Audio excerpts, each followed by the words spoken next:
Mga kabandera, mahiligon ka bala sa managmi nga mga views ang kabukiran kag kahawaan?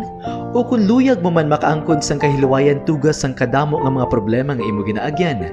Ari ang lugar nga makahatag sa imo sang peace of mind to refresh yourself once again kag para man makita ang managmi nga tinugas sa Ginoo nga daw kaangay man sa imo. Karina sa Agkakaraw Mountain View nga hamtang sa sitio Agkakaraw, Barangay Hagimitan sa syudad sang Pasig.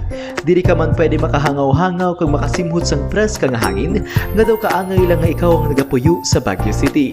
Manami man diri magkape sa kaagahon samtang nagabutlak ang adlaw kag maghayang-hayang sa kapunanon samtang nagatunod naman ang adlaw. Kag sa mga kapandera naton nga mahilig magbike, pwede gid nga lugar para sa imo masunod nga destinasyon. Hindi lang pagkalimtan nga maghalong gid. Kag ini ang aton ginlagawan. Ako si kabanderang Stephen Borgo Sisuan, nagabandera sa matuod-tuod nga serbisyo publiko kag kalingawan sa Iloilo, Radyo Bandera.